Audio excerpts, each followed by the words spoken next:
ഈ വായിക്കാത്ത പുസ്തകവും ചിലവാക്കാത്ത കാശും പ്രകടിപ്പിക്കാത്ത സ്നേഹവും ഒരു കാര്യമില്ല. അതെ എക്സ്പ്രസ് ചെയ്യുന്നില്ലെങ്കിൽ അങ്ങനെ അറിയുക. അമര സിനിമയ്ക്കകത്ത് മമ്മൂട്ടി പറഞ്ഞ കണക്ക് നീ ഇവിടെ ഉണ്ട് അതെ അതെ അതെ എന്ന് പറഞ്ഞ കണക്ക് ഇവിടെ ഇരുന്നിട്ട് കാര്യമില്ലല്ലോ. നമ്മളെ ലാലേട്ടനെ പോലെ എക്സ്പ്രസ് ചെയ്യണം. കൊളാബറേറ്റ് ചെയ്യുക ചെയ്തത് അങ്ങോട്ടും ഇങ്ങോട്ടും മത്സരിച്ചടിച്ച് അടിച്ച് പിരിഞ്ചാച്ചെന്ന് പറഞ്ഞ കണക്ക് അങ്ങോട്ടും ഇങ്ങോട്ടും അവർ വഴക്കുണ്ടാക്കി പിരിയല്ല, ഒന്ന് ചെയ്യിക്കുക എന്നുള്ളതാണ്. ഇൻസ്റ്റയിൽ മാത്രം പോരാ കൊളാബ്, ജീവിതത്തിൽ കംപ്ലീറ്റ് ഒരു കൊളാബും കോ എക്സിസ്റ്റിംഗും കോ വേണം. എക്സിസ്റ്റിംഗ് വേണം. ആരെങ്കിലും എന്തെങ്കിലും വന്ന് പറയുമ്പോൾ നമ്മൾ അതിനെ തള്ളലുകൾ എന്ന് പറയും അല്ലേ. അതെ, തള്ളലുകളാണ്, തള്ളിമറിക്കുക. തള്ളിമറിക്കുക എന്നുള്ളത്. ആ തള്ളിമറിക്കാൻ നമ്മൾ വിശ്വസിക്കരുത്. ചോദ്യങ്ങൾ ചോദിക്കണം. സോക്രട്ടിസം എന്ത്, എപ്പോഴായിരുന്നു, എങ്ങനെയായിരുന്നു, എന്താണ് തെളിവ്, ഇതിനെന്ത് റിലവൻസ് ഉണ്ടോ, ഇങ്ങനെയുള്ള ചോദ്യങ്ങൾ ചോദിച്ച് അതിൻ്റെ ഉത്തരം കിട്ടുമ്പോഴാണ് അത് ക്രിട്ടിക്കൽ തിങ്കിങ് ആണ്. എനിക്കിപ്പോൾ 5000 രൂപ ശമ്പളമേ ഉള്ളൂ, ഇത് 10000 ആക്കാൻ എന്തെങ്കിലും വഴിയുണ്ടോ? അതാണ് എൻ്റെ ചോദ്യം. ഈ പുസ്തകം ശമ്പളം മാറില്ല, ജീവിതം ഒരു പക്ഷേ മാറ്റി കൊണ്ടുവരാൻ പറ്റും. ജീവിതത്തിലെ നിപുണതകൾ ഒരു പക്ഷേ മാറ്റാൻ നമുക്കൊരു പ്രേരക ശക്തി ആയേക്കാം. അതുകൊണ്ട് ചിലപ്പോൾ ഇൻഡയറക്ട്ലി ശമ്പളം മാറാം. അതെ. ഈ പ്രണയത്തെ സംബന്ധിച്ച് പറഞ്ഞതുപോലെ തന്നെ ചില കാര്യങ്ങളെ സംബന്ധിച്ചുള്ള ചില ജീവിത വീക്ഷണങ്ങളുണ്ട്. ഈ ജീവിത വീക്ഷണങ്ങൾ എങ്ങനെയായിരിക്കണമെന്ന് പറ്റിയിട്ടും ഇത് പഠിപ്പിക്കുന്നുണ്ട്. സത്യത്തിൽ ഇത് എനിക്ക് തോന്നുന്നു ഒരു 3-4 വട്ടം വായിച്ചു കഴിഞ്ഞാൽ നമുക്ക് കുറച്ചൊരു തെളിച്ചം വരും. അപ്പം അതിനകത്ത് ഒരു ഫിലോസഫി പോലെ എഴുതിയിരുന്നതാണ്, ഈ വായിക്കാത്ത പുസ്തകവും ഉപയോഗിക്കാത്ത കാശും ചിലവാക്കാത്ത കാശും അതേപോലെ തന്നെ നമ്മൾ പ്രകടിപ്പിക്കാത്ത സ്നേഹവും ഒരു കാര്യമില്ല. അതെ, ഒരു കാര്യമില്ലാത്ത കാര്യമാണ്. ഇതൊക്കെ നമ്മൾ പ്രകടിപ്പിച്ച് പോയാലേ പറ്റുള്ളൂ. ജീവിതത്തിൽ ചെറിയ സ്പാനാണ് നമ്മുടെ ജീവിതം എന്ന് പറയുന്നത്. അപ്പം ഇതൊക്കെ നമ്മൾ നിറയ്ക്കാതെ ഇതിങ്ങനെ ഒളിപ്പിച്ച് വെച്ച് ജീവിക്കുന്നതിൻ്റെ ഒരു പ്രശ്നമുണ്ട്. നമ്മളൊക്കെ ഇത് പലപ്പോഴും റിയലൈസ് ചെയ്യുമ്പോഴും നമ്മൾ എക്സിക്യൂട്ട് ചെയ്യാറില്ല. ഇതൊക്കെ എക്സിക്യൂട്ട് ചെയ്യാൻ എന്തൊക്കെ വേണ്ടതെന്ന് സാറ് ഇതിനകത്ത് പറയുന്നുണ്ട്. അതുകൊണ്ടാണ് ഈ മെച്ചപ്പെടൽ എനിക്ക് എന്താ പറയുക, മെച്ചപ്പെടലിൻ്റെ മേച്ചിൽപ്പുറങ്ങൾ എന്ന് പറയുന്നത് കുറച്ചൊരു പൊയറ്റിക് ആയിട്ടുള്ള പേരാണെങ്കിലും ഇത് കുറച്ചൊരു സയൻറ്റിഫിക് ആയിട്ടുള്ളൊരു തോട്ടാണെന്ന് മനസ്സിലാവുന്നത് ഇത്തരം കാര്യങ്ങളെയൊക്കെ എക്സിക്യൂട്ട് ചെയ്യണമെന്ന് സാർ പറയുന്നിടത്താണ്. ഇതെങ്ങനെ എക്സിക്യൂട്ട് ചെയ്യുക? കാരണം എന്ന് വെച്ചാൽ നമ്മളിപ്പോൾ അച്ഛനും ഉമ്മ വെച്ച് ശീലിച്ചിട്ടുണ്ടാവില്ല. നമ്മളെങ്ങനെ ഒരു ദിവസം ഓടിപ്പോയിട്ട് അച്ഛനും ഉമ്മ വയ്ക്കും? ഇല്ലെങ്കിൽ തന്നെ നമ്മൾ ചെറുപ്പത്തിൽ ഉമ്മ വയ്ക്കാൻ ശ്രമിച്ചിട്ടുണ്ടെങ്കിൽ അവർ ഓടിച്ചിട്ടുണ്ടാവും. ഈ ചെറുക്കിന് വേറെ പണിയില്ലാന്ന് പറയും. ഇതൊക്കെ നമ്മൾ എങ്ങനെ മാറ്റിയെടുക്കും എന്നുള്ളതാണ് ചോദ്യം. വളരെ പ്രധാനപ്പെട്ട ഒരു ചോദ്യമാണ്. കാരണം പലപ്പോഴും നമ്മളിനി പെട്ടെന്ന് ഒരു മാറ്റം കൊണ്ടുവരുവാണെങ്കിൽ അതിശയപ്പെടും അല്ലേ. നമ്മളിനി പെട്ടെന്ന് അങ്ങനെ ചെയ്ത് കഴിഞ്ഞാൽ അത്ഭുതപ്പെട്ടു പോകും. വിചാരിച്ചും ചിലപ്പോൾ ഇവൻ എന്തെങ്കിലും കുഴപ്പം സംഭവിച്ച് കാണും അങ്ങനെ വിചാരിച്ചേക്കാം, വട്ടായെന്ന് വിചാരിച്ചു കാണും. സോ നമ്മൾ ഗ്രാജുവലി അതിനൊരു ചേഞ്ചസ് കൊണ്ടുവരാൻ വേണ്ടി കുടുംബത്തെ സംബന്ധിച്ചാണ് കുടുംബാന്തരീക്ഷത്തിൽ കൊണ്ടുവരാൻ ശ്രമിക്കുന്നത്. സൗഹൃദങ്ങളിലാണെങ്കിലും ഒന്ന് കൊണ്ടുവരാൻ ശ്രമിക്കുന്നത്. എക്സ്പ്രസ് ചെയ്യുന്നില്ലെങ്കിൽ അങ്ങനെ അറിയുക. നമുക്ക് സ്നേഹം മറ്റേ അമര സിനിമയ്ക്കകത്ത് മമ്മൂട്ടി പറഞ്ഞ കണക്ക് നീ ഇവിടെ ഉണ്ട് എന്ന് പറഞ്ഞ കണക്ക് ഇവിടെ ഇരുന്നിട്ട് കാര്യമില്ലല്ലോ. നമ്മളെ ലാലേട്ടനെ പോലെ എക്സ്പ്രസ് ചെയ്യണം. എക്സ്പ്രസ് ചെയ്യാൻ പറ്റണം. എക്സ്പ്രസ് ചെയ്തിട്ടില്ലെങ്കിൽ അടുത്ത ആൾക്ക് അറിയാൻ പറ്റുന്നില്ല, കൗണ്ടർ പാർട്ടിന് അറിയാൻ പറ്റത്തില്ല. സോ സ്നേഹം അത് പ്രകടിപ്പിക്കാനുള്ളതാണ്. നമ്മളതുകൊണ്ടാണ് പലപ്പോഴും പറയുന്നത്, ഞാൻ എൻ്റെ ട്രെയിനിങ്ങുകളിലും എൻ്റെ സെഷൻസിലും ഒക്കെ ഞാൻ പറയുന്ന വാക്കുകൾ തന്നെയാണിത്. നമ്മൾ സ്നേഹം പ്രകടിപ്പിക്കാനുള്ളതാണ്. ഗ്യാതറിങ്സ്, കൂട്ടായ്മകൾ കൂടുന്നതും അവരോട് സ്നേഹം പ്രകടിപ്പിക്കുന്നതും ഇതൊക്കെ നമ്മൾ പ്രോത്സാഹിപ്പിക്കേണ്ടതാണ്. പ്രോത്സാഹിപ്പിച്ചേ പറ്റൂ. അത് വീട്ടിൽ തുടങ്ങാം, സൗഹൃദങ്ങളിൽ തുടങ്ങാം, എവിടെയും തുടങ്ങാം. ഗ്രാജുവലി നമുക്ക് ശരിയാക്കിയെടുക്കാം. നമുക്കറിയാം, നമ്മൾക്ക് നമ്മുടെ ഫാമിലി അന്തരീക്ഷത്തിൽ, കുടുംബാന്തരീക്ഷത്തിൽ അച്ഛന്, അമ്മ, ഭാര്യ, ഭർത്താവ്, മക്കൾ, സഹോദരങ്ങൾ, ഇവിടെയൊക്കെ ഉള്ള ബന്ധങ്ങളിൽ നമുക്ക് കുറച്ചുകൂടെ ഒന്ന് എക്സ്പ്രസീവ് ആകാൻ ശ്രമിക്കാം. ഗ്രാജുവലി എക്സ്പ്രസീവ് ആകാൻ ശ്രമിക്കാം. ഒരു പക്ഷേ അങ്ങനെ എക്സ്പ്രസീവ് ആയിരിക്കാം. ഇപ്പം ഇനി സൗഹൃദങ്ങളിൽ ചിലപ്പോൾ പലപ്പോഴും നമ്മൾ മിണ്ടാതിരിക്കുകയായിരിക്കും ചെയ്യുന്നത്. അങ്ങനെ മിണ്ടാതിരുന്നു കഴിഞ്ഞാൽ ഇത് ശരിയാവില്ല.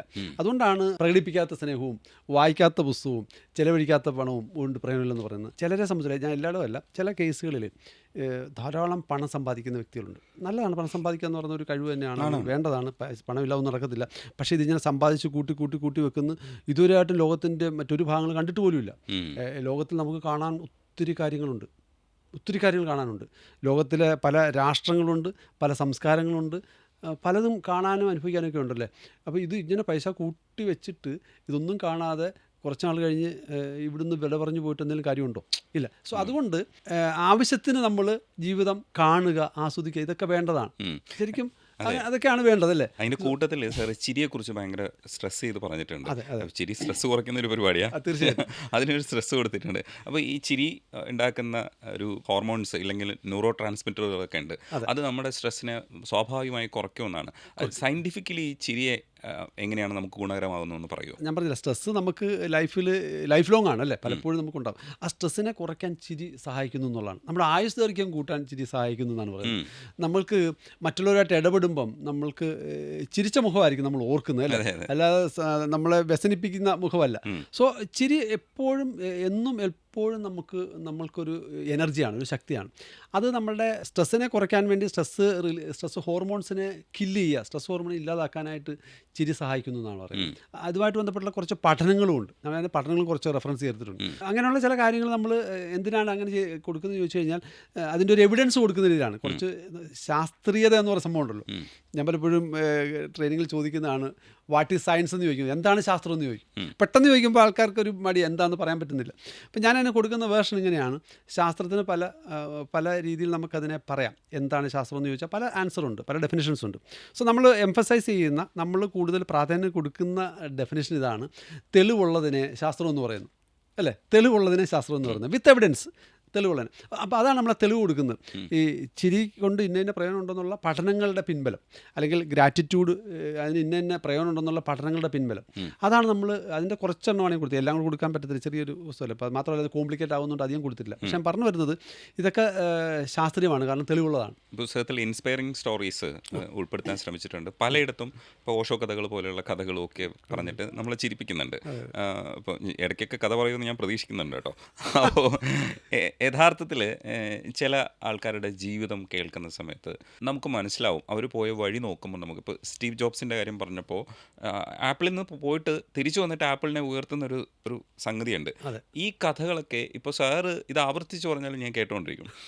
ഇത് കേൾക്കുന്നത് സത്യത്തിൽ നമ്മുടെ പോസിറ്റിവിറ്റി ഉണർത്തില്ലേ? അത് നമുക്ക് ഇങ്ങനെയുള്ള ഒരു കഥയെങ്കിലും ഒരു ദിവസമെങ്കിലും കേൾക്കാൻ പറ്റിക്കഴിഞ്ഞാൽ നമ്മൾ കുറച്ചുകൂടെ നന്നാവില്ലേ? തീർച്ചയായിട്ടും. നമുക്ക് ഈ മോട്ടിവേഷൻ എന്ന് പറയുന്ന ഒരു സംഗതിയുണ്ട്. മോട്ടിവേഷൻ കളിയാക്കി മോട്ടിവേഷൻ എന്ന് പറയുന്നത്.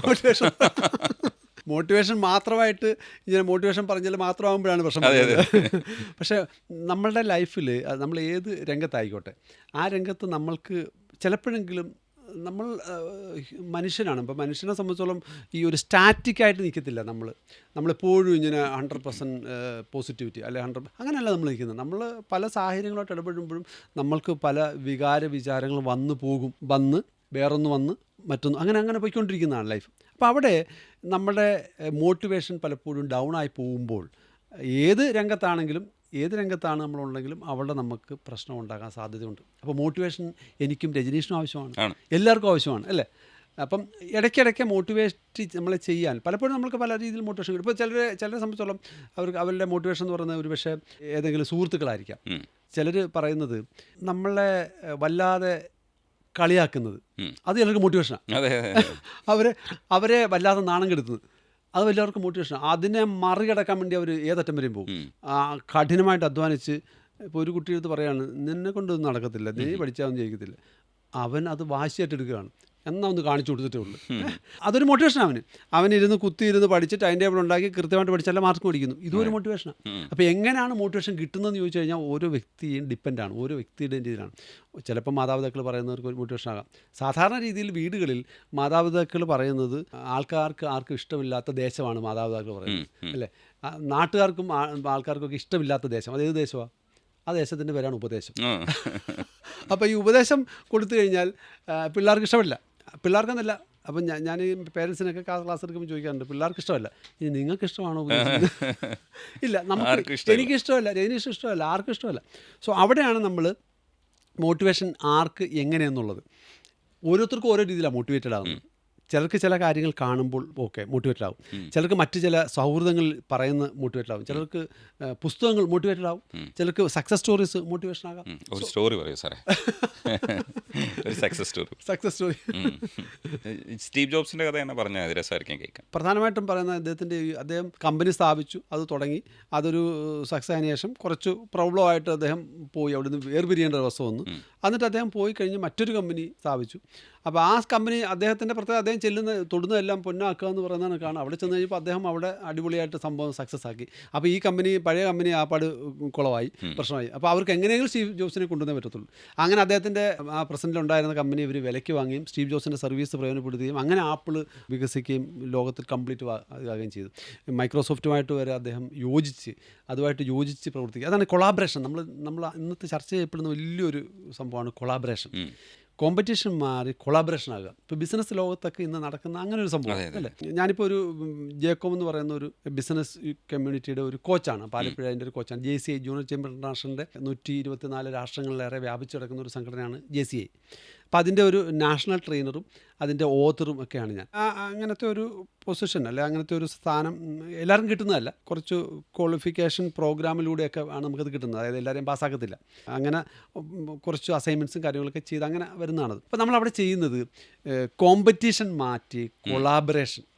നമ്മൾ അങ്ങോട്ടും ഇങ്ങോട്ടും മത്സരിച്ച് നിന്നിട്ട് നമുക്കൊന്നും നേടാനില്ല, മാത്രമല്ല എന്തെങ്കിലും നഷ്ടപ്പെടാനേ ഉള്ളൂ അല്ലേ. അതേസമയം നമ്മൾ ഒന്നിച്ച് നിന്നാലോ ഒത്തിരി നേട്ടം ചെയ്യാൻ പറ്റും. ഈ സ്റ്റീവ് ജോബ്സിൻ്റെ ഒക്കെ ഈ മൈക്രോസോഫ്റ്റുമായിട്ട് അവർ കൊളാബറേറ്റ് ചെയ്യുക ചെയ്തത്. അവർ അങ്ങോട്ടും ഇങ്ങോട്ടും അടിച്ച് പിരിഞ്ചാച്ചെന്ന് പറഞ്ഞാൽ അങ്ങോട്ടും ഇങ്ങോട്ടും അവർ വഴക്കുണ്ടാക്കി പിരിയല്ല, ഒന്നിച്ച് നിൽക്കുക എന്നുള്ളതാണ് ഇന്നത്തെ കാലഘട്ടത്തിന് വേണ്ടതും. അത് തന്നെയാണ്, ഒന്നിച്ച് നിൽക്കുക, കൊളാബറേറ്റ് ചെയ്യുക. അങ്ങനെ ഉള്ള ധാരാളം സംഭവങ്ങൾ നമ്മളെ ഇൻസ്പയർ ചെയ്യുന്ന ധാരാളം കഥകളുണ്ട്. ഇത് നേരത്തെ രജനീഷ് പറഞ്ഞ കണക്ക് ഡെയിലി ഇങ്ങനെയുള്ള കഥകൾ കേൾക്കുന്നതോ ഡെയിലി അങ്ങനെയുള്ള സംഭവങ്ങൾ വായിക്കുന്നതോ ഒക്കെ നല്ലതാണ്. എല്ലാ ദിവസവും ഒരു കുറച്ച് പേജെങ്കിലും ഒരു പുസ്തകത്തിൻ്റെ, നമ്മളെ ഇൻസ്പയർ ചെയ്യുന്ന പുസ്തകം വായിക്കുന്നത് വളരെ പ്രയോജനമാണ്. പക്ഷേ ഈ തോൽവി എന്ന് പറയുന്നത് നമുക്ക് എപ്പോഴും സഹിക്കാൻ പറ്റാത്തൊരു കാര്യമാണ്. ഈ സത്യത്തിൽ ഈ തോൽവികളുടെ കൂടെയാണ് വിജയം എന്ന് പറയുന്നത്. തോൽവി എന്ന് പറയുന്നത് നിരന്തരമായി നമുക്ക് സംഭവിക്കുമ്പോഴാണ് നമ്മളൊരു വിജയത്തിലേക്ക് എത്തുമ്പോൾ വിജയം എന്ന് പറയുന്നത്. ചില കഥകളൊക്കെ വായിക്കുന്ന സമയത്ത് ഈ ആവർത്തിച്ച് തോൽക്കുന്ന ആൾക്കാരായിരിക്കും. ഇപ്പോൾ എബ്രഹാം ലിങ്കൻ്റെ കാര്യം സാർ ഇതിനകത്ത് കോട്ട് ചെയ്തിട്ടുണ്ട്. പുള്ളിയുടെ ഒരു ജീവിതം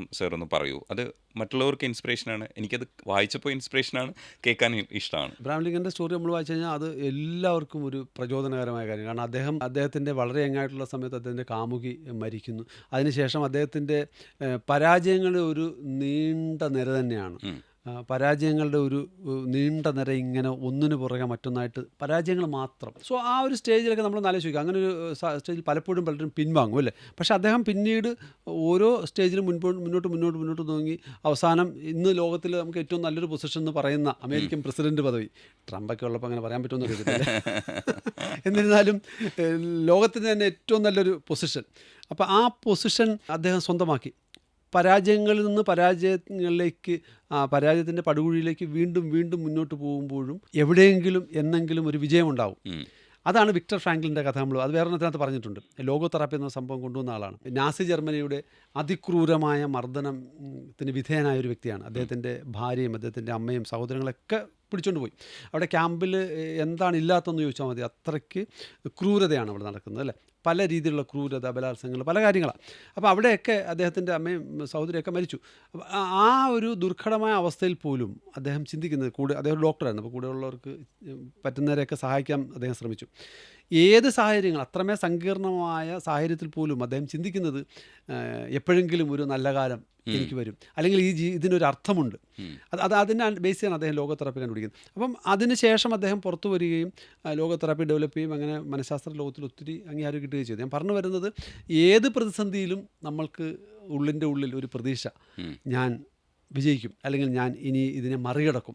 അങ്ങനെ വിജയിച്ചു വന്ന ധാരാളം വ്യക്തികളുടെ ചരിത്രം നമുക്കുണ്ട്.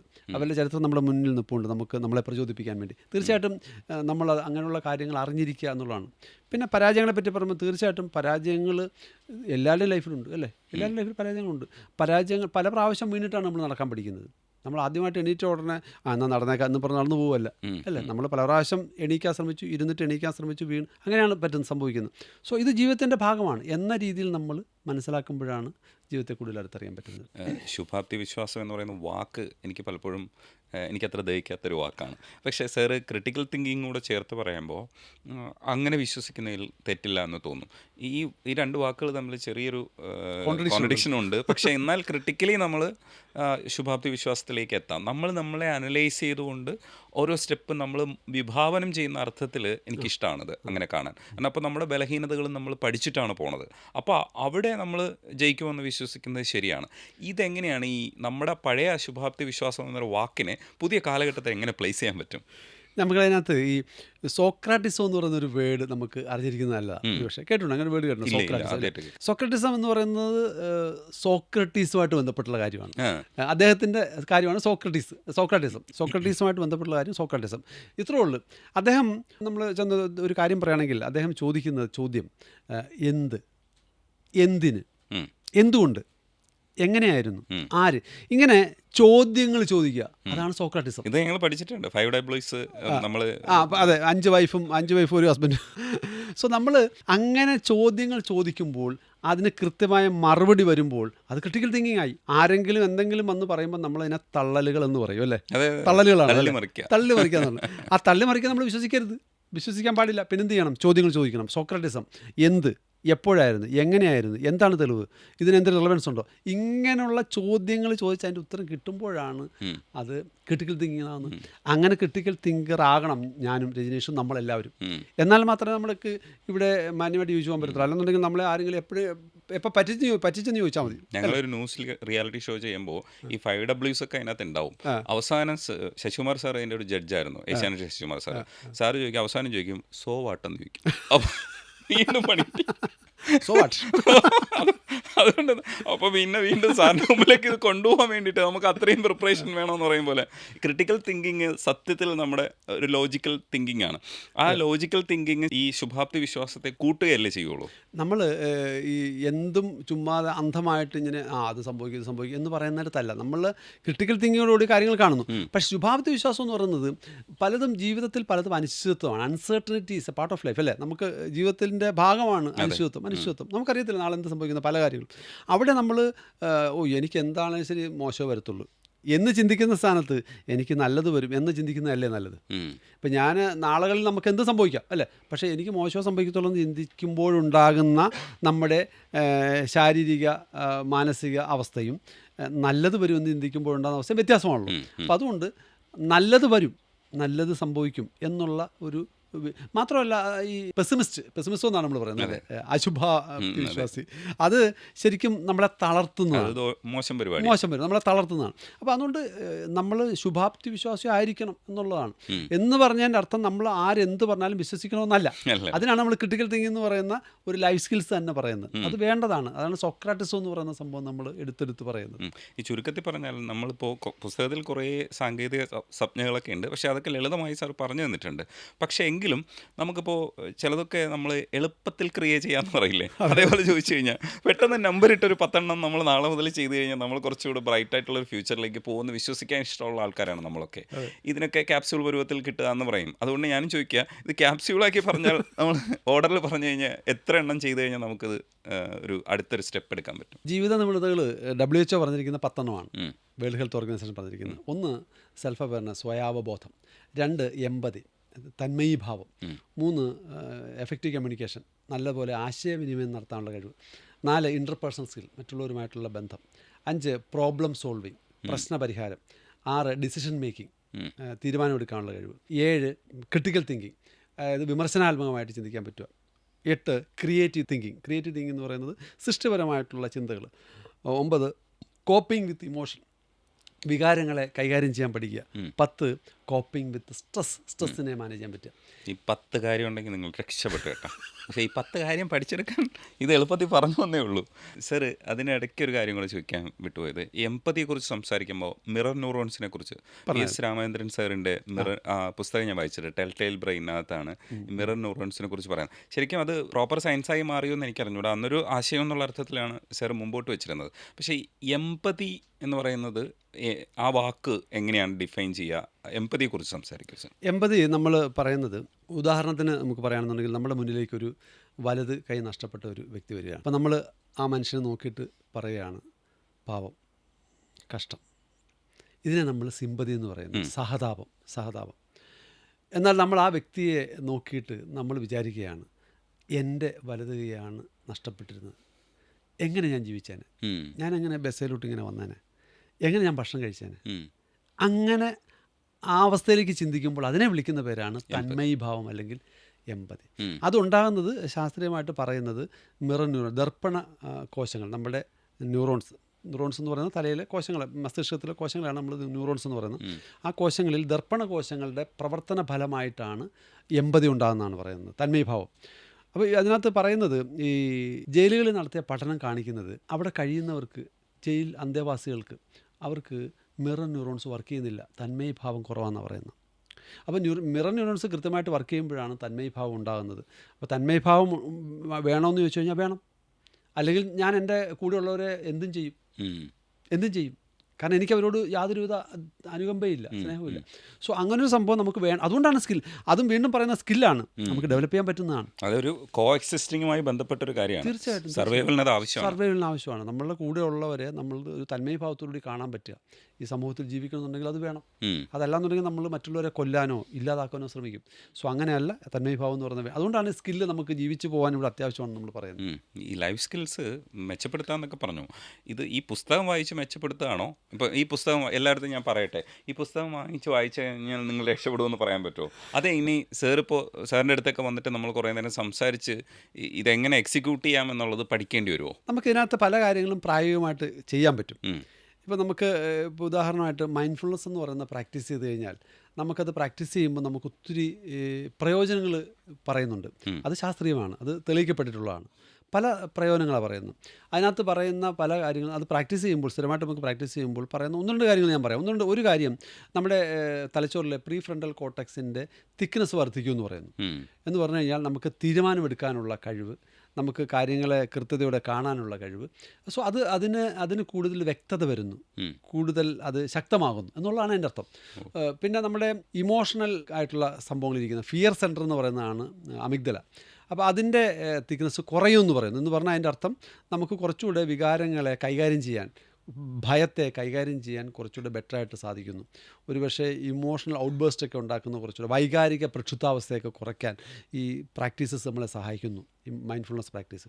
സോ അത് നമുക്കൊന്ന് അവലംബിക്കാവുന്നതാണ്, നമുക്കത് പ്രാക്ടീസ് ചെയ്യാവുന്നതാണ്, ഡെയിലി നമുക്ക് പ്രാക്ടീസ് ചെയ്യാവുന്ന കാര്യമാണ്. ഇത് ചെയ്യുമ്പോൾ നമ്മൾക്ക് ഒത്തിരി സ്കിൽസുകൾ വന്നു ചേരുന്നതാണ് പറയുന്നത്. ക്ഷമ ഉൾപ്പെടെയുള്ള പല സ്കില്ലുകളും പല നിപുണതകളും നമ്മൾ വന്നു ചേരുന്നതാണ് പറയുന്നത്. ഈ പ്രാക്ടീസ് ചെയ്തതൊക്കെ വർദ്ധിക്കുമെന്ന് എനിക്ക് മനസ്സിലായി. പക്ഷേ എനിക്കിപ്പോൾ 5000 രൂപ ശമ്പളമേ ഉള്ളൂ. ഇത് 10000 ആക്കാൻ എന്തെങ്കിലും വഴിയുണ്ടോ? അതാണ് എൻ്റെ ചോദ്യം. നമ്മളെ വരുമാനം വർദ്ധിപ്പിക്കാൻ. ഇതൊക്കെ ശരി, അതൊക്കെ അവിടെ നിൽക്കട്ടെ. എങ്ങനെ വരുമാനം വർദ്ധിപ്പിക്കാം, അതിനെന്താ ചെയ്യാൻ പറ്റുക എന്നുള്ളത്. ശരിക്കും വരുമാനം വർദ്ധിപ്പിക്കാൻ വേണ്ടി നമുക്ക് ചെയ്യാൻ പറ്റുന്നത് അതുമായിട്ട് ബന്ധപ്പെട്ടുള്ള സാമ്പത്തിക വിദഗ്ധരുമായിട്ടോ അല്ലെ ബിസിനസ്സുമായിട്ടുള്ള ആൾക്കാരുമായിട്ടോ. അല്ല, നമ്മൾ ഈ പുസ്തകം വായിച്ചാൽ എൻ്റെ ശമ്പളം മാറില്ലല്ലേ? പക്ഷേ പുസ്തകം വായിച്ചാൽ ശമ്പളം മാറില്ല, ജീവിതം ഒരുപക്ഷെ മാറ്റി കൊണ്ടുവരാൻ പറ്റും. ജീവിതത്തിലെ നിപുണതകൾ ഒരുപക്ഷെ മാറ്റാൻ നമുക്കൊരു പ്രേരക ശക്തി ആയേക്കാം. അതുകൊണ്ട് ചിലപ്പോൾ ഇൻഡയറക്ട്ലി ശമ്പളം മാറാം. അതെ, അതുകൊണ്ട് നമുക്ക് ഇൻഡയറക്ട്ലി ശമ്പളം മാറിയേക്കാം. അല്ല, നേരിട്ട് ശമ്പളമായിട്ടൊരു ബന്ധമില്ല. ജോലി ചെയ്തേ പറ്റും കേട്ടോ. നിങ്ങൾ ജോലി മാറിയില്ല, ജോലി ചെയ്യാതെ വരുമാനം ഉണ്ടാക്കാൻ നടക്കത്തില്ല. ശരി, ഇതിനകത്ത് ചില കഥകളും കാര്യങ്ങളും എനിക്ക് വായിക്കുന്ന സമയത്ത് സാറിൻ്റെ ഒരു ഭാഷയുണ്ടല്ലോ, അത് വളരെ ലളിതമാക്കി തന്നെ എഴുതാൻ തീരുമാനം എടുക്കുന്നിടത്താണ് ഞാനിത് വായിച്ചു തുടങ്ങുന്ന ഒരു സക്സസ് എന്ന് പറയുന്നത്.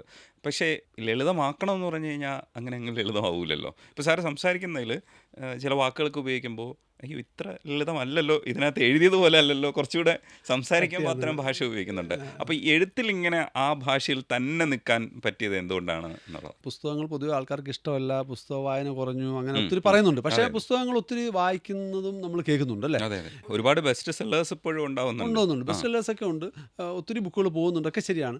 പക്ഷേ നമ്മളൊരു അറിഞ്ഞിരിക്കേണ്ട ഒരു സത്യാവസ്ഥ ഇതാണ്, ടെക്നോളജി ഒത്തിരി ഡെവലപ്പായി വരുന്ന ഒരു കാലഘട്ടമാണ് അല്ലേ? പല അറിവുകളും നമുക്ക് പല സ്ഥലങ്ങളിൽ നിന്ന് കിട്ടുന്നു, പല രീതിയിൽ കിട്ടുന്നു. പുസ്തകങ്ങളുടെ ഒരു ആവശ്യമില്ലാത്ത തന്നെ പല കാര്യങ്ങളും അവിടെ നിന്ന് കിട്ടുന്നുണ്ടല്ലേ? സോ പുസ്തകങ്ങളുടെ പ്രാധാന്യം നമുക്ക് ജനങ്ങളിലേക്ക് എത്തിക്കണമെന്നുണ്ടെങ്കിൽ, ആൾക്കാർക്ക് പുസ്തകം വായിക്കണമെന്നുണ്ടെങ്കിൽ ഈ സാധനം ലളിതമാണെങ്കിൽ മാത്രമേ ആൾക്കാർ വായിക്കത്തുള്ളൂ. നമ്മളവിടെ കടുകട്ടിയായിട്ടുള്ള വാക്കുകൾ പരമാവധി ഒഴിവാക്കുക എന്നുള്ളതാണ്. നമ്മുടെ ഒരു ബ്രെയിൻ്റെ ഒരു പ്രത്യേകത, നമുക്ക് പരിചിതമല്ലാത്ത സംഭവമാണെന്നുണ്ടെങ്കിൽ പെട്ടെന്ന് സ്കിപ്പ് ചെയ്യും. അതാണ് ബ്രെയിൻ്റെ പ്രത്യേകത. നമ്മുടെ ബ്രെയിനെ നമ്മളൊന്ന് അറിഞ്ഞിരിക്കണമല്ലോ. അപ്പോൾ നമ്മുടെ ബ്രെയിൻ്റെ പ്രത്യേകത പരിചിതമല്ല, അറിയില്ല എന്നുണ്ടെങ്കിൽ അത് പയ്യെ സ്കൂട്ടാവും, സ്കിപ്പ് ചെയ്യും. അതുകൊണ്ടാണ് ചില നമ്മൾ ഓർമ്മിക്കാൻ വേണ്ടി നമ്മൾ ചെയ്യുന്നത് പരിചിതമായ കാര്യങ്ങളുമായിട്ട് കണക്ട് ചെയ്യാൻ പറയും. അപ്പോൾ അങ്ങനെ പരിചിതമായ കാര്യങ്ങൾ കണക്ട് ചെയ്ത് കഴിഞ്ഞാൽ നമുക്ക് ഓർത്തെടുക്കാൻ സാധിക്കും. സാറേ, ഇപ്പോൾ ഈ പുസ്തകത്തിൽ എനിക്ക് ഭയങ്കര ആശ്വാസം തോന്നിയ ഒരു കാര്യം എന്ന് വെച്ചാൽ, ഇതിനകത്ത് കറക്റ്റ് സാധാരണക്കാർക്കും വായിച്ചാൽ മനസ്സിലാവുന്ന, അതാലോചിച്ചാൽ മതിയെന്ന് തോന്നുന്നു ഈ പുസ്തകം കൊണ്ട് നമുക്ക് രക്ഷപ്പെടാൻ. അതായത് അതിനകത്ത് എഴുതിയിരിക്കുന്നത് ഒരു മഴയും തോരാതിരുന്നിട്ടില്ല, സത്യമാണ്. ഒരു കാറ്റും അടങ്ങാതിരുന്നിട്ടില്ല, അതും സത്യമാണ്. ഒരു രാവും പുലരാതിരുന്നിട്ടില്ല, ഒരു നോവും കുറയാതിരുന്നിട്ടില്ല. ഇതൊരു പ്രപഞ്ച സത്യമാണ്. എനിക്ക് തോന്നുന്നു നമ്മളൊരു സമയം കൊടുത്തു കഴിഞ്ഞാൽ ഇതെല്ലാം മാറി മറിയും. ഒരുപക്ഷെ ഇതൊരു പ്രതീക്ഷ എന്ന് പറയുന്ന സാധനം ഇതാണെന്ന് തോന്നുന്നു. നാളെ എന്തായാലും ഉണ്ടാവും. അതെ. അപ്പോൾ അത് നമ്മുടെ ഒരു പ്രതീക്ഷയാണ്. അപ്പോൾ എന്തായാലും ഈ സ്ട്രെസ്സും ഈ കാര്യങ്ങളും ഒക്കെ മാറി മറിയാനുള്ള സാധ്യതയുണ്ട്. അതിന് വേണ്ടിയിട്ട് നമ്മൾ ചില കാര്യങ്ങൾ നമ്മൾ പ്രാക്ടീസ് ചെയ്യണം, എന്നാൽ കാത്തിരിക്കണം എന്നും കൂടെ അതിനകത്തുണ്ട്. ഉണ്ട് ഉണ്ട് ഉണ്ട് ഉണ്ട് ചില പ്രത്യേകിച്ച് കോവിഡ് സമയത്തൊക്കെ നമ്മൾ ഉപയോഗിച്ചുകൊണ്ടിരുന്ന ഈ വേർഡ് വളരെ കറക്റ്റാണ്. കാരണം കോവിഡ് നമ്മൾ എല്ലാം തകർന്ന അല്ല, കുറച്ച് നാളിന് ശേഷം അത് മാറിയല്ലേ. സോ ആ ഒരു പ്രതീക്ഷ പക്ഷെ നമ്മൾ വിചാരിച്ചിരുന്നില്ല മാറുമെന്ന് വിചാരിച്ചിരുന്നില്ല. സോ നമ്മുടെ ജീവിതത്തിലെ കാര്യങ്ങൾ ആലോചിച്ച് കഴിഞ്ഞാൽ പല ഘട്ടങ്ങളിലും നമുക്ക് പ്രതിസന്ധി വന്നപ്പോൾ നമ്മൾ വിചാരിച്ചിട്ടുണ്ടായിരുന്നു ഇതിങ്ങനെ നിലനിൽക്കും. അല്ല, കുറച്ച് നാൾ കഴിയുമ്പോൾ അത് മാറുന്നുണ്ടല്ലേ. സോ തീർച്ചയായിട്ടും ആ ഒരു പ്രതീക്ഷ, അത് തന്നെയാണ് ശുഭാപ്തി വിശ്വാസം എന്ന് പറയുന്ന സംഭവം, ഒപ്റ്റിമിസം എന്ന് പറയുന്നത് കൊണ്ട് ഉദ്ദേശിക്കുന്നത്. അത് നമുക്ക് വേണ്ട ഒരു ഇത് തന്നെയാണ്. നമുക്കൊരു അങ്ങനത്തെ ഒരു ഇമോഷനാണ് വേണ്ടതെന്ന് തന്നെയാണ് പറയുന്നത്. പോസിറ്റീവ് സൈക്കോളജിയുടെ ഭാഗമായിട്ടുള്ള കുറച്ച് എലമെൻ്റാണത്. അതായത് പോസിറ്റീവ് സൈക്കോളജിയിൽ പറയുന്ന നമുക്ക് വേണമെന്ന് നമ്മൾ പറയുന്ന നിഷ്കർഷിക്കുന്ന ചില കാര്യങ്ങളൊന്നാണ് ഈ ശുഭാപ്തി വിശ്വാസം എന്ന് പറയുന്നത്. ഈ പോസിറ്റീവ് സൈക്കോളജി എന്ന വാക്ക് കേൾക്കുമ്പോൾ എനിക്ക് ആദ്യം ദഹിച്ചില്ലെങ്കിലും പിന്നീട് എനിക്ക് മനസ്സിലായി, ഈ ക്രിട്ടിക്കലി അനലൈസ് ചെയ്യുമ്പോൾ ആണ് നമ്മളെ മനസ്സിലാവുക. ആ അർത്ഥത്തിൽ പോസിറ്റീവായിട്ട് കാണുക എന്നുള്ളതാണ് എന്ന് മനസ്സിലാക്കിയെടുക്കാൻ ശ്രമിച്ചപ്പോൾ ഞാൻ ഓക്കെ ആയി. ഇല്ലെങ്കിൽ ഒരു അൺസയൻറ്റിഫിക് ആയിട്ടുള്ളൊരു ആശയം വെറുതെ ബ്ലാബ്ലാ പറയുകയായിരിക്കും എന്ന് വിശ്വസിച്ചിട്ട് ഞാനും ഒരു ക്രിട്ടിക്കൽ മനസ്സോടുകൂടിയാണ് വായിച്ചു തുടങ്ങിയത്. പക്ഷെ അതുകൊണ്ട് തന്നെ ഞാൻ ഓരോ സെൻറ്റൻസും അരിച്ചു പെറുക്കി വായിച്ചിട്ടുണ്ട് കേട്ടോ. കാരണം ഇതിലെവിടെയാണ് സാറിനെ പിടിക്കാൻ പറ്റുക. ചില കഥകളിലൊക്കെ നമ്മൾ ലോജിക്കലി യോജിക്കാൻ ആ പോയിന്റുമായിട്ട് യോജിക്കുന്നില്ലെങ്കിലും ആ കഥകളൊക്കെ ഇവിടെ ഉള്ള കഥകളാണ്. ഓഷോ കഥകളാണെങ്കിലും ചില കഥകളൊക്കെ നമ്മൾ സോ കോൾഡ് കഥകളാണ്. പക്ഷെ അത് ഭയങ്കര രസമായിട്ട് ക്രമമായിട്ട് ഒതുക്കി വെച്ചിട്ടുണ്ട്. അപ്പോൾ അതുകൊണ്ട് തന്നെ എനിക്ക് ഈ പുസ്തകം സജസ്റ്റ് ചെയ്യാൻ പറ്റും. നിങ്ങൾ വാങ്ങിച്ച് വായിച്ചു നോക്ക്. എന്നിട്ട് എന്തെങ്കിലും അൺസയൻറ്റിഫിക് ആയിട്ടുള്ളൊരു കാര്യം കാണുകയാണെങ്കിൽ നമുക്ക് തീർച്ചയായിട്ടും ഡിസ്കസ് ചെയ്യാം. ഞാൻ ഇതിനകത്ത് ഈ പോസിറ്റീവ് സൈക്കോളജി എന്ന് പറയുന്ന കൺസെപ്റ്റ് കൊണ്ടുവന്ന മാർട്ടിൻ സെലിഗ്മാൻ എന്ന് പറയുന്ന ഒരു മനുഷ്യനാണ്. മാർട്ടിൻ സെലിഗ്മാൻ, അദ്ദേഹമാണ് ഏകദേശം 2000 ആണ്ടിനോട് കൂടിയാണ് അദ്ദേഹം അത് കൊണ്ടുവരുന്നത്. അപ്പോൾ അദ്ദേഹത്തിൻ്റെ ഇപ്പോഴും അത് ലഭ്യമാണ്. നമുക്ക് അതിനെ പറ്റിയുള്ള ഒത്തിരി ഗ്രന്ഥങ്ങളും കാര്യങ്ങളൊക്കെ ഉണ്ട്. സോ അതിനകത്ത് പറയുന്ന ചില കൺസെപ്റ്റ്സുകൾ, ചില ആശയങ്ങളാണ് നമ്മൾ ഇതിനകത്ത് കൊടുത്തിരിക്കുന്നത്. ശരിക്കും ഇതിനകത്ത് പറഞ്ഞിരിക്കുന്ന ആശയങ്ങൾ നമുക്കറിയാവുന്നതാണ്. ഉദാഹരണമായിട്ട് പോസിറ്റീവ് സൈക്കോളജിയുടെ ഭാഗമായിട്ട് പറയുന്ന ഒരു കാര്യം ക്ഷമിക്കുക എന്നുള്ളതാണ്. അത് നമുക്ക് എല്ലാവർക്കും അറിയാവുന്ന കാര്യമാണ്. സ്നേഹം നമുക്കറിയാവുന്ന കാര്യമാണ്. നർമ്മം, ചിരി നമുക്കറിയാവുന്ന കാര്യമാണ്. ശുഭാപ്തി വിശ്വാസം, ഇങ്ങനെയുള്ള കാര്യങ്ങൾ മാത്രമാണ് ഇതിനകത്ത് പറഞ്ഞിരിക്കുന്നത്. പക്ഷേ ആ കാര്യങ്ങൾ നമ്മൾ കുറച്ചുകൂടെ പ്രായോഗികമായിട്ട് എങ്ങനെ ചെയ്യാം എന്നുള്ള രീതിയിലാണ് ഞാനത് കൊടുത്തിരിക്കുന്നത്. മാത്രമല്ല അതിനോടനുബന്ധിച്ചിട്ടുള്ള കഥകൾ, ആ കഥകൾ പലതും നമ്മൾ കേട്ടിട്ടുള്ളതായിരിക്കാം. കഥകൾ നമ്മൾ പലപ്പോഴും പല രീതിയിൽ വായിച്ചിട്ടുള്ളതായിരിക്കാം. അങ്ങനെയുള്ള കഥകളാണ്. അല്ലാതെ വന്നത് ചില സംഭവങ്ങളും ചില കൗൺസിലിംഗ് അനുഭവങ്ങളുമാണ്. ബാക്കിയെല്ലാം നമ്മൾ കേട്ടിട്ടുള്ള കാര്യങ്ങളാണ്. പക്ഷേ അതിനെ ഞാൻ ശ്രമിച്ചിട്ടുള്ളത് ഏത് ആശയമാണോ ആ ആശയത്തിനോട് ചേരുന്ന രീതിയിലുള്ള കഥകൾ അവിടെ സ്ഥാപിക്കാൻ പരമാവധി ശ്രമിച്ചിട്ടുണ്ട്. എനിക്ക് കിട്ടുന്ന അഭിപ്രായങ്ങളും അങ്ങനെ തന്നെയാണ്. പല രീതിയിലുള്ള അഭിപ്രായങ്ങൾ എനിക്ക് കിട്ടിയതിനകത്ത് എനിക്ക് വളരെ സന്തോഷം തോന്നിയതാണ്. ഇപ്പം ഒത്തിരി പേര് നല്ല അഭിപ്രായങ്ങൾ പറഞ്ഞു, ചിലർ ക്രിട്ടിക്കലായിട്ട് പറഞ്ഞു, പലതും കേൾക്കാൻ പറ്റും. അപ്പോൾ ഇതിനകത്ത് ഞാൻ ശ്രദ്ധയോടുകൂടി കൈകാര്യം ചെയ്ത ഒരു കാര്യം, തിരുവനന്തപുരം മെഡിക്കൽ കോളേജിലെ സൈക്കാട്രി വിഭാഗം തലവനായിട്ടുള്ള ഡോക്ടർ എസ് കൃഷ്ണൻ, അദ്ദേഹം മൈൻഡ്ഫുൾനെസ്സിൻ്റെ ഒരു പ്രചാരകനാണ്. എന്നെ മൈൻഡ്ഫുൾനെസ് പഠിപ്പിച്ച ആളാണ്. അപ്പോൾ അദ്ദേഹത്തിൻ്റെ വാക്കുകൾ അദ്ദേഹത്തിന് ഫേസ്ബുക്കിൽ എഴുതിയ കുറിപ്പ് അത് ഞാൻ അതിനകത്ത് കൊടുത്തിട്ടുണ്ട്. അത് വളരെ അദ്ദേഹം പറഞ്ഞത്, പുസ്തകം വായിച്ചു, ജീവിത നിപുണതകളെ ഇത്ര മനോഹരമായിട്ട് അക്ഷരങ്ങളിലേക്ക് പകർത്താൻ കഴിയും എന്ന് മനസ്സിലായി. ഇത് നമ്മുടെ കുട്ടികൾ വായിക്കണം, കുട്ടികൾ മാത്രമല്ല അവരുടെ മാതാപിതാക്കളും. ഈ വാക്കുകൾ എന്നെ ഒത്തിരി പ്രചോദിപ്പിച്ച ഒന്നാണ്. ധാരാളം വ്യക്തികൾ നല്ലത് പറഞ്ഞ ഒത്തിരി അഭിപ്രായങ്ങൾ എഴുതിയിട്ടുണ്ട്. പക്ഷേ തിരുവനന്തപുരം മെഡിക്കൽ കോളേജ് സൈക്കാട്രി വിഭാഗം തലവൻ പറയുന്നതെന്ന് പറയുമ്പം അദ്ദേഹത്തിൻ്റെ പുസ്തക വായനയും പരിചയമൊക്കെ ഉള്ള ഒരു വ്യക്തി എന്ന രീതിയിൽ അദ്ദേഹത്തോട് ആ വാക്കുകൾ എന്നെ ഒത്തിരി പ്രചോദിപ്പിച്ചിട്ടുള്ള ഒന്നാണ്. ചുരുക്കി പറഞ്ഞാൽ മനസ്സിന് എന്തെങ്കിലും കുഴപ്പമുള്ളവരാണ് മനഃശാസ്ത്രജ്ഞനെ കാണേണ്ടത്, ഇല്ലെങ്കിൽ ഇത്തരത്തിലുള്ള പുസ്തകങ്ങൾ വായിക്കേണ്ടതെന്ന് തെറ്റിദ്ധരിക്കരുത്.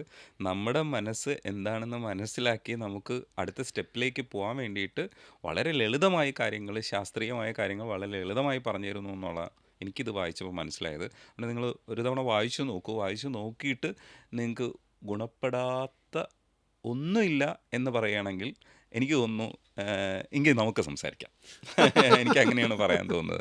വളരെ കാര്യമായിട്ട് നമുക്ക് സംസാരിക്കേണ്ടി വരും അങ്ങനെയാണെങ്കിൽ. നിങ്ങൾക്കൊന്നും പ്രയോജനപ്പെട്ടില്ല എന്ന് പറയുകയാണെങ്കിൽ. എനിക്ക് തോന്നുന്നു സാറ് പുസ്തകം കുറച്ചുകൂടെ വായിക്കപ്പെടുകയാണെങ്കിൽ ഈ ആശയത്തെ കുറച്ചുകൂടെ പ്രചരിപ്പിക്കാൻ കഴിയുമെന്നാണ് ഞാൻ വിശ്വസിക്കുന്നത്. തീർച്ചയായിട്ടും നമുക്ക് ഈ നമ്മുടെ ഇന്നത്തെ ജീവിതാവസ്ഥകളെ കുറച്ചുകൂടെ മെച്ചപ്പെടുത്താൻ ഇന്നത്തെ നിലവിലുള്ള സൈക്കോളജിയിലെ ചില ആശയങ്ങൾ എല്ലാം ഒന്നും ഉൾപ്പെടുത്തിയിട്ടുണ്ടെന്ന് ഞാൻ പറയുന്നില്ല, പക്ഷേ ചില ആശയങ്ങളെങ്കിലും നമുക്ക് ഉൾപ്പെടുത്തി കഴിയുമ്പോൾ നമ്മുടെ ദൈനംദിന ജീവിതത്തിൽ നമ്മൾ ഉൾപ്പെടുത്തുകയാണെന്നുണ്ടെങ്കിൽ, ഉദാഹരണത്തിന് ക്ഷമിക്കുക എന്നുള്ള കാര്യം ഞാൻ പറയാം. നമ്മളുടെ അടുത്ത് ആരോടെങ്കിലും എന്തെങ്കിലും മോശം ചെയ്തിട്ടുള്ളൊരു കാര്യം നമ്മളത് ക്ഷമിക്കുന്നില്ല, നമ്മൾ അയാളോട് പ്രതികാര ബുദ്ധിയായിട്ട് നിൽക്കുകയാണ്, റിവെഞ്ച് നമ്മുടെ മനസ്സിൽ നിൽക്കുകയാണ്. ശരിക്കും അങ്ങനെ ഒരു അവസ്ഥയിൽ ആർക്കാണ് ദോഷം എന്നുള്ളതാണ് നമ്മളൊന്ന് മനസ്സിലാക്കിയാൽ മതി. ഇപ്പോൾ എന്നോട് ഒരാൾ വളരെ മോശമായിട്ട് പെരുമാറി, അതെന്നെ വളരെയധികം വേദനിപ്പിച്ചു. ഞാൻ അയാൾക്ക് എതിരെയുള്ള ചിന്തകളുമായിട്ട് മനസ്സിൽ ഇങ്ങനെ സൂക്ഷിക്കുകയാണെങ്കിൽ, ഗ്രഡ്ജ് സൂക്ഷിക്കുകയാണ്, പ്രതികാരം സൂക്ഷിക്കുകയാണെങ്കിൽ ആർക്കാണ് ദോഷം? എനിക്കാ ദോഷം അല്ലേ? എൻ്റെ ശരീരത്തിനാണ് ദോഷം. സോ അതുകൊണ്ടാണ് നമ്മൾ പറയുന്നത്, ക്ഷമിക്കുക എന്ന് പറയുന്നത് അയാൾക്ക് വേണ്ടിയല്ല, എനിക്ക് വേണ്ടിയാന്ന് പറയുന്നത് അല്ലേ. അപ്പോൾ എന്നെ സംബന്ധിച്ചോളം എനിക്ക് മനസ്സമാധാനം കിട്ടണമെന്നുണ്ടെങ്കിൽ, എൻ്റെ ഫോക്കസ് സൃഷ്ടിപരമായ കാര്യങ്ങളിലേക്ക് മാറണമെന്നുണ്ടെങ്കിൽ ഞാൻ അയാളോട് ക്ഷമിച്ചേ പറ്റുള്ളൂ. മറക്കണം എന്നുള്ളതല്ല ഉദ്ദേശിക്കുന്നത്, നമ്മൾ അയാളോട് ക്ഷമിക്കുക. എന്തിന് നമ്മൾ ഗ്രഡ്ജ് സൂക്ഷിച്ചു? ആധുനിക സമൂഹം അങ്ങനെയാണ് വേണ്ടത്. പ്രതികാര ചിന്തകളുമൊക്കെ ആയിട്ട് അന്യോന്യം യുദ്ധം ചെയ്യുന്ന കാര്യങ്ങളൊക്കെ പഴയ സ്റ്റോറീസ്, പഴയ കഥകളാണ്. ആധുനിക ലോകത്തിൽ മനുഷ്യന് വേണ്ടത് ഇതാണ്. നമ്മൾ ഒന്നും ആലോചിച്ചാൽ മാത്രം മതി. ഗൂഗിൾ മാപ്പിൻ്റെ കാര്യം ആലോചിച്ചാൽ മതി. നമ്മൾ ഗൂഗിൾ ആൻറ്റി എന്നൊക്കെ പറയാറുണ്ട് അല്ലേ. നമ്മൾ എവിടെയെങ്കിലും പോകുമ്പോൾ ഗൂഗിൾ ആൻറ്റി ഒത്തിരി സഹായമാണ്, നമുക്ക് വഴി പറഞ്ഞു തരും. നമ്മൾ ആ വഴി അടുത്ത റൈറ്റ് എടുക്കണമെന്ന് പറഞ്ഞാൽ നമ്മൾ റൈറ്റ് എടുത്തില്ല. ഗൂഗിൾ ആൻറ്റി പറയുമോ, നീ എന്ത് പണിയാണ് കാണിച്ചത്, റൈറ്റ് എടുക്കാൻ പറഞ്ഞിട്ട് എടുത്തോ എന്ന് വരക്ക് പറയുമോ? നമ്മളെ ഇല്ല, പറയത്തില്ല. എന്ത് പറയും? ക്ഷമയോട് പറയും. നെക്സ്റ്റ് യൂട്ടേൺ എടുക്ക്, അല്ലെങ്കിൽ അത് കഴിഞ്ഞുള്ള റൈറ്റ് എടുത്തിട്ട് നേരെ തിരിച്ചു പോകാമെന്ന് പറയും. ഈ ഒരു രീതിയാണ് ആധുനിക സമൂഹത്തിന് വേണ്ടത്. അല്ല നമ്മളതിനോട് പ്രതികാര അനുഭവത്തോടെ ഗ്രഡ്ജ് സൂക്ഷിച്ച് അതല്ല വേണ്ടത് അല്ലേ. സോ അതേപോലെ തന്നെ എന്തെങ്കിലും സംഭവം ഉണ്ടായിക്കഴിഞ്ഞാൽ അതിനെ ക്ഷമിക്കാൻ, നമ്മൾ മാനസികമായിട്ട് അവരെ ഒന്ന് തന്മയ ഭാവത്തോടുകൂടി കാണാൻ, കണ്ടിട്ട് അവരോട് ക്ഷമിക്കാൻ, ഇതൊക്കെയുള്ള കഴിവുകൾ നമ്മൾ ആർജിക്കേണ്ടതാണ്. ഇൻസ്റ്റയിൽ മാത്രം പോരാ കൊളാബ്, ജീവിതത്തിൽ കംപ്ലീറ്റ് ഒരു കൊളാബും കോ എക്സിസ്റ്റിംഗും വേണം. മറ്റുള്ള നമ്മളെല്ലാവരും ഒരുമിച്ച് ജീവിച്ച് പോകേണ്ടതാണ് സംഭവം. എനിക്ക് മാത്രം ജീവിച്ചാൽ പോരാ.